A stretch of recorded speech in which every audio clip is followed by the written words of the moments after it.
So welcome everybody to what is the third video in our small mini series where we're talking about sort of going back to school. So once again, my name is Matt Yates and I'm here with my colleague. Hi, I'm Charlotte Christiansen. I'm a family therapist. So I guess it's important to say that this is a third of our videos that are focused on education. The first one's very much sort of focused towards school and to school staff. So if you're a parent watching this at home, there's less reason for you to watch that video. But we'd encourage you to watch the video we made just before this one, which was thinking more about how you can have those conversations with your child about returning to school, particularly if they're nervous or saying they don't want to go back. So really encourage you to watch that video first before you watch this one. So if you just go to the SUAS YouTube channel, SUAS Psychology YouTube channel, you should be able to see that video there. So this is our third and final one, thinking about education. So thinking more about the practical tips for parents and carers watching this at home. Hey Charlotte, set us off.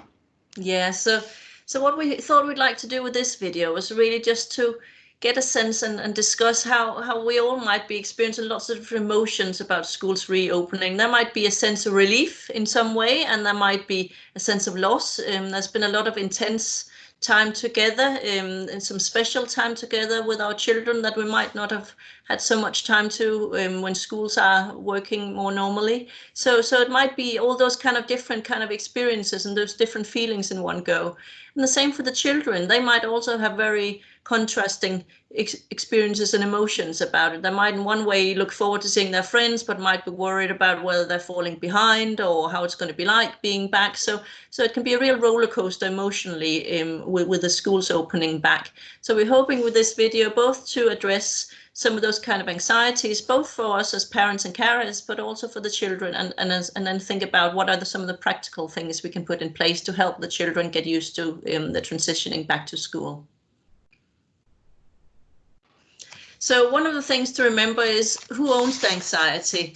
And that's just to be aware really that we also humans as parents and carers, we also get anxious. There's lots that has been generally anxiety provoking during the COVID-19 about risk, and there might be people in your family who are particularly sensitive to getting infected as well. So there might be real risk and real worry. So really being aware that some of the anxiety might be from the children, but also as parents and carers, we might also experience some of that anxiety, and sometimes just to ask ourselves the question about who is this anxiety? Is that my child or is it mine about this particular thing?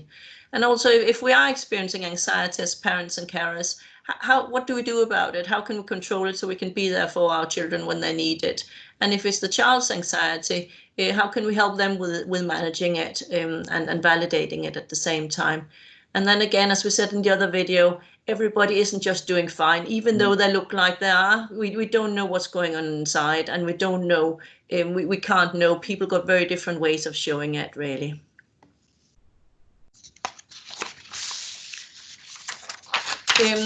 So this is a little bit what I said before, that it's sometimes children can be really, really perceptive of what's going on for us as well. So sometimes they let us know what they need, but sometimes also they got a sense of what we need. So sometimes if we are really worried about them going back to school, for instance, they might come across as if it's them who's worried. So they might say, I don't want to go back to school, because they can sense that we're really worried about it. So sometimes it's about just being aware that children do that. It can be really hard to know whether it is their real experience that they're worried about, or whether it is them trying to meet our need about them feeling anxious about them going back to school. So there's no easy way to know what is what, but really it's just about really a plea to ask the question to ourselves about, actually, are they genuinely worried, or is it because they can feel that I'm worried as a parent or carer? Yeah. Okay. From Circle of Security, which is a attachment-based parenting model, they do a lot of have a lot of great ideas. And one of them is when they're saying that whenever possible, follow the child's lead, and whenever necessary, take charge.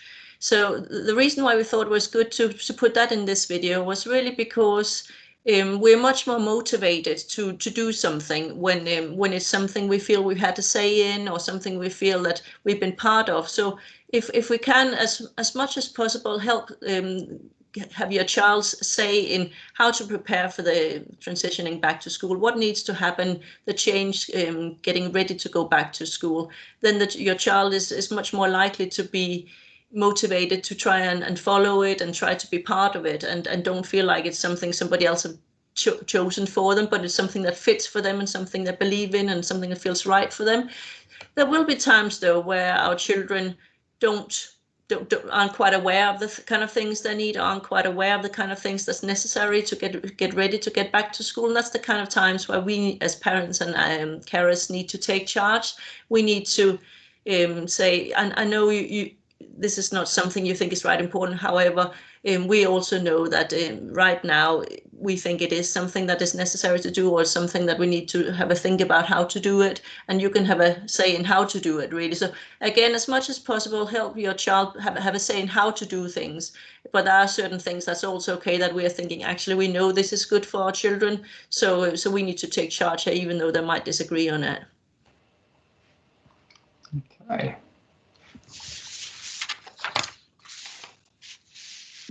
So we're fully aware that kind of in sharing the slide, there are a number of you sitting here thinking, well, of course, we get all this stuff, but Charlotte and I couldn't always help ourselves just to really kind of make sure we at least just kind of name it. So just really kind of talking about, these are things that we know are really helpful for all of us, but particularly for children and young people. So obviously, sleep and nutritious food and predictability. So really, a list that you'll all be fully aware of. But I guess what's most important to say is, although we're kind of saying, oh, of course, off you go, let's put these things back in place and everything will be happy, we're fully aware that this is an awful lot easier said than done.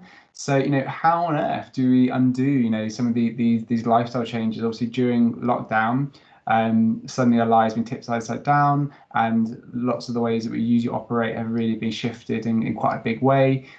So just small examples could be a shift in bedtimes and times you wake up, shifting kind of actually being at school every day to actually having lots of time at home, maybe with family, or perhaps being very understandably sort of letting your kids play maybe more video games or screen time than they're really used to. So it's going to be really hard to kind of shift that back in, to bring back in the thing we talked about in the previous routine, the previous slide. So something we've talked about, we talk about a lot in particularly in adoption, and you would have seen in some of our previous videos, is pace. So as I always say, I'm fully aware often parents get sick to death of hearing about pace, but it's really going to be useful kind of things to hold in mind in terms of how you can help your child's brain to feel safe, to start kind of shifting gradually back towards maybe how things were when we were back in school. I think what's going to be really helpful there is just to kind of stay really curious about what's going on for our child. So whilst we may be kind of perhaps viewing our child in terms of how they've been during the last few weeks and months of lockdown, in terms of perhaps spending more time on tablets or watching TV or watching YouTube, and we want that to stop and suddenly change, but actually we need to sort of take a bit of time to imagine that maybe that child's become safe and familiar with that way of being, and just being really curious about what it would be like for the child to kind of shift back into what used to be more sort of quote unquote normal life, and just be mindful that that transition could be tricky. And just really, of course, you'll notice we're just accepting that it's going to take some time to make that change. It will take time for you as a parent, but also it will take time for your child to shift back, and just be really patient with that and not to worry if there's some wobbles and some arguments. And I guess sort of lastly, what's so important is it'd be great if we could say to our kids, right, so tonight you're going to be going to bed at your normal time. Tomorrow you're going to have a normal breakfast, and there's going to be no TV. We're back into learning. But they're going to really struggle to do that off their own back. So they're going to really need your sort of care and support to do this. And of course, this at times maybe lead to arguments, but they'll need some real kind of support, some real sort of doing from you to help them in a very gentle way start to do this, because it'll be really hard for them to do it themselves. Yeah, and I think sometimes, and I think you probably talked a lot about it in other videos, Matt, that when children are finding something really hard, literally doing it with them. So come on, it's time to brush teeth, and then come on, I've told you go up and brush teeth. Actually, instead of saying come on, I go up with you, and I sit on the chair on the toilet or somewhere. I'll have a little chat with you while you brush your teeth, and then I come in with you and I'll make sure help you find your pajamas, or so you're physically helping them doing it. And I'm not saying it doing it for, but doing with, because I think when things are hard, it can feel really comforting or containing having somebody who's with you doing it. And as you said, it's going to take time, and sometimes we get a bit patient. And again, what I was saying before, that about letting the child take charge. They might say, oh, it's fine, I'll do that once it's necessary to school. I don't have to start changing it now. So sometimes we know that things tends to be easier if we do it gradually and over time. So sometimes we need to take charge and saying, I know you think that, but I also know that tends to be really difficult, just changing from one day to another. So I think we need to start just doing it bit by bit, and I'll help you with it. So don't worry, it's going to be fine. Okay.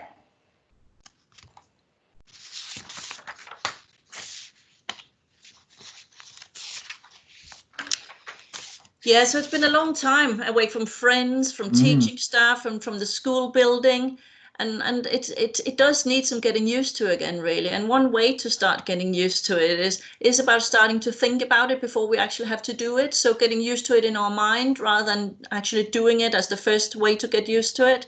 And one way to get used to it is for us as parents and carers to start talking about school, the school building, teaching staff in a way that creates positive associations with school, so it doesn't come across as too scary in our head.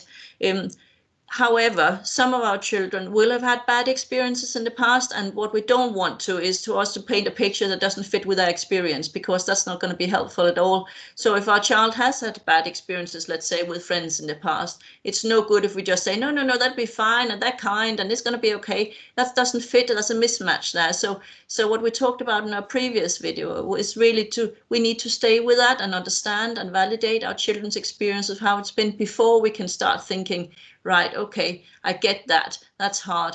I wonder how we can think about if we can do anything to make it different this time and make it a fresh start. But we can't do that before they feel they've been understood and it's been validated, their experience. And the same with school staff.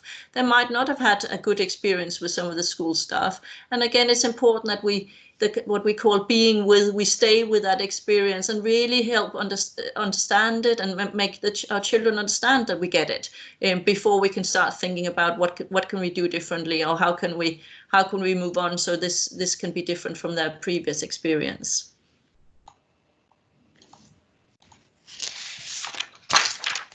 So it's a big change from our safe house and maybe garden to the big world. Some of your children might have been out a bit more lately, or maybe during it's been hard keeping them in. It has been a real challenge for some parents and carers to keep their children in, because the children have found it really hard being in and being very different from how they usually would be. But it is still, suddenly it's allowed, and it's an expectation that the children are going out in the big world. And I think it's okay to say that. We don't need to wait for our children to say, oh, it's hard and it's a big thing. We can say that, we can suggest it, just like we talked about before, that sometimes making wonderings and guesses. I wonder if it feels really big suddenly having to go out there when we haven't been allowed to up to now. Put it out there so that again they might feel like, yeah, I get that. That's exactly how I feel. And as we said before, it needs to happen gradually. We can't. It's very, very difficult to change anything from one day to another. And I think that is our responsibility as parents and carers, to help the gradual thing, because it's hard enough as it is. But if we can do it bit by bit and our brain is getting used to the new things slowly, then it's likely to feel less scary. And that's hard, because we all want change to happen a little bit quicker than it sometimes does, and we can get a little impatient. So it's important really to accept that some things really does require baby steps. It really does require just doing one thing at a time. So one example we thought we just put up here is if your child is scared about literally going out and getting into school, the actual physical experience of that as well, is really to break it down into tiny little steps. So first it's about this goal is to get to the garden gate. Then the second goal is to get a little bit outside the garden gate. And then if you can walk or cycle or drive towards the school area. So again, getting used to it. And then if your child does get really worried during some of those kind of things, then do what you know works for your child to regulate them again, and really to help them feel safe enough again, so they don't get too worried about it next time as well. Then next step is to maybe go to the front gate of the school. And then the next ones are a little bit harder because they depend on your school being cooperative in helping you doing some of these things, maybe, because it would be ideal if you are able, if your child does need a little bit more work to help them transition back, and if school is open to that, you can be allowed maybe go into the school grounds and getting used to being in there, or maybe even going to the reception area, and there might be a safe adult there that they agree that your child can meet with, or walk around the school again, so it's not the first day back with everybody else and everything comes in one go. That is really, really scary, but they've got used to it gradually. Some schools might have the capacity and willingness to do this, and some schools might not. And I can imagine it can be really frustrating if your school don't feel that's a possible thing to do. So I know we might be putting something up, you're thinking, well, that's never going to happen. And I get that might feel really, really difficult. So I guess it's more the principle of the more you can break things down and the more you can help your child get used to the tiniest little step toward where you want them to be by the start of the school, the more likely it is it's going to be easier for your child.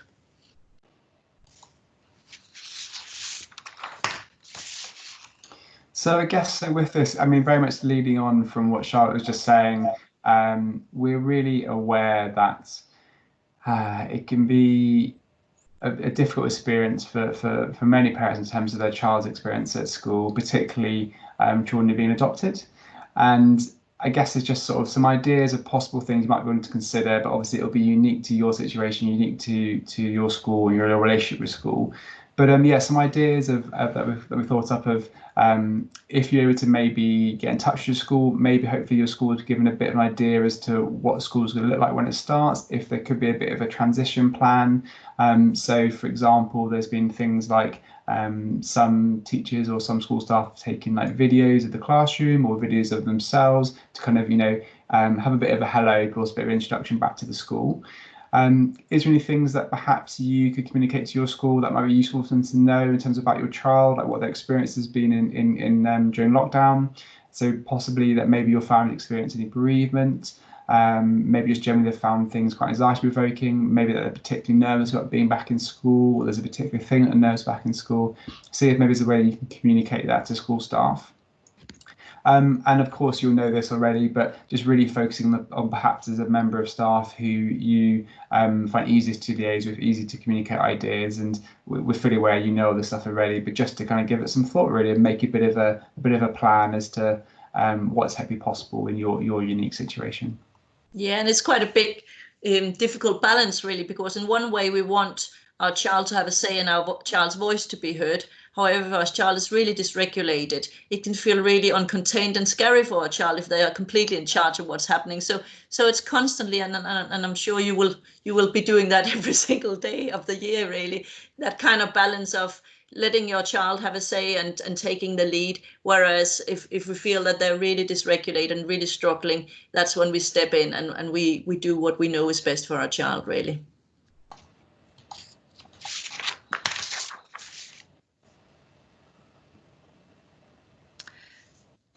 So yeah, so thinking about kind of actually a bit more practically in terms of being back at school, what are some of the things that you can do to help your child, on the day? So you've got your first day back at school, and maybe your first few weeks back at school. So thinking about kind of that goodbye. So whether for you that is at the school gate, or perhaps maybe it's leaving the house, whatever it is for you. Really, really good to give your child a really clear message of when you're going to see them next and what you're going to go to do. So this is obviously a very context dependent, but the example we've got here is, so I'm going to pick you up straight after school. I'm going to be standing here by the gate. So you'll see me here from the door, and when we get home, we're going to do X. So maybe watching TV together, or cook dinner, or when we get home, we're going to carry on that piece of art that we're doing. So really giving a child a sense of there is going to be an end to the school day. You are going to see them, giving a picture of what's going to happen. That could be really helpful just to attempt to alleviate some of the anxiety about this big unknown about what's going to happen next. And in terms of kind of, that parting, it may be, if you have more tactile relationship with your child in terms of, really, if they love, kisses and hugs, it could be maybe, gosh, okay, so how many kisses or squeezes or winks or high fives, whatever it is that you do for a child, how many would you like today? And you're right, oh, great, 3. Okay, here we go, 1, 2, 3. So almost kind of bring in a bit of a sense of, it could become maybe a ritual, it could become just the thing that you guys do. And it's a nice kind of way of just connecting in, really just having that moment together. And that'll be really unique for your relationship with your child, but just something to think about, some way really kind of marking that goodbye. And it might be that your child needs that kind of tactile connection with you, but they feel really embarrassed publicly, and especially older kids will have that kind of, oh, don't do that, don't hug me in front of everybody else. So sometimes it can be really helpful having that conversation with them before and say, I know you don't like hugs, so when I give you a wink, that's our hug, or so you have that kind of special sign that makes it, this is my way of saying I'll be thinking of you and look forward to seeing you again, even though I know you don't like the hug bit, so you still give them what they need without embarrassing them, basically. Okay, so other things to consider, ways that you can still show your child that you are connected and that you're thinking of them even when they're at school and you're at home or at work. So there's lots of different ideas. We've got 2 sort of here. So thinking maybe a transitional object. So this could be just something which you perhaps sit down with your child and just talk about how this is going to be a thing which you take that's important to us, that we have at home. You take it to school. And when you're at school, you can look at this object, you can touch, you can feel it, and you can know that we're thinking of each other. So it could be maybe you just have this one object, and maybe that you have the same object. So I've worked with some families who might have like a nice pebble, and they spend some time kind of painting the pebble, and they might paint it in the same way. And it's almost kind of like saying, so we've both got a pebble. So when you're at school and you want to think of me, you look at your pebble, you squeeze your pebble, and I'll be at home and I'll be looking at my pebble and I'll be thinking of you. And there could be maybe some other ideas. So there's a really lovely book, I forget the name of the author, it talks about the invisible string that connects you. So you can almost have some fun with kind of saying that you've got this invisible string that connects you maybe from your heart to theirs, or maybe you tie it around your thumb and tie it around their thumb. And it's a real nice idea of kind of when you're at school and you want to think of me, if you tug on the string, I'll be at home and I'll feel it. I'll feel that string tugging. So just nice ways to have that connection. Others that I've talked about with families could be maybe having like a small pen mark maybe on their hand or their arm. It could be maybe something like a symbol, like a heart or a star, just something that maybe you could both have on both your arms, and just really kind of make that connection when they're not actually physically with them. Yeah, and it can be also things that just to show that you've been having them in mind during the day. You might take a photo of something if they like cars or they like animals, and you see some of that during the day. And so they can feel when you see them again saying, look, I took this because I remember we talked about these cool cars, and look, I took a picture of that. What do you think of that one? Because when I was thinking of you, I wanted to show it to you. So giving them in any kind of way, you can give them the message that you're in my mind. I'm thinking of you even when we are apart. That makes them feel safer.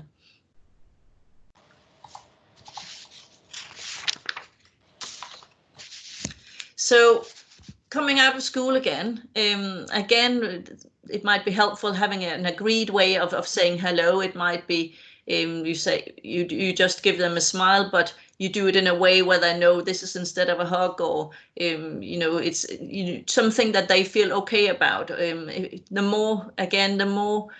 more tactile you can be, the better it is for the child if they feel happy with it publicly.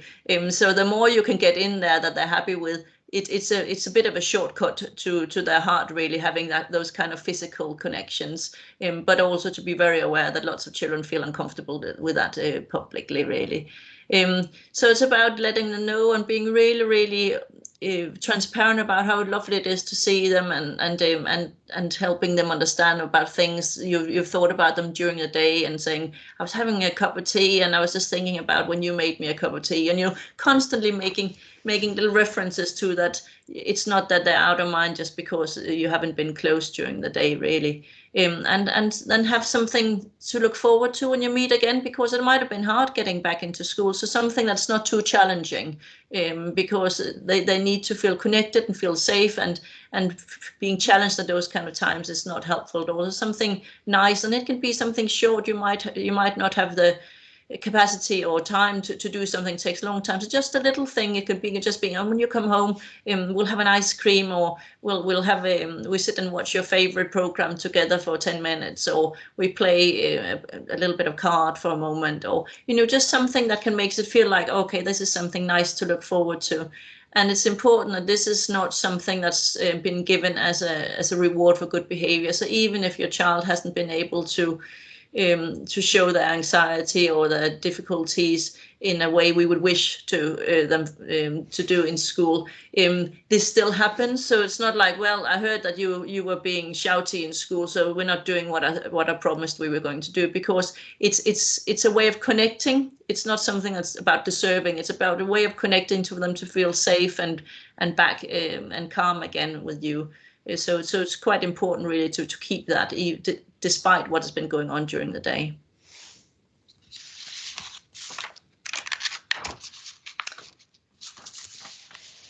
Okay, and yeah, this kind of really brings us to, this is the end of the presentation. Yeah, so basically what we've been trying to say during this video is really to try and be curious about, is this my anxiety or is it my child's anxiety, and what kind of things do we need depending on whether it's mine or it's my child's anxiety to help getting through this the best we possibly can. And to be mindful that things tend to be much easier if we do it gradually rather than from one day to another. And it's great if our child can be part of how to do it and how and thinking of ideas. However, sometimes it's also okay that we as parents take decisions that our children don't agree with, because sometimes we know what they need more than they do themselves, really. And also sometimes they need us to do it with them instead of us expecting them to be able to do things that's hard completely on their own. So follow our child's need whenever possible and take charge, and whenever necessary we take charge. And I think that's quite a good one to just have in the back of our head, really, that it's okay to take charge as well. Okay, well, thanks so much for watching. See you soon. Bye.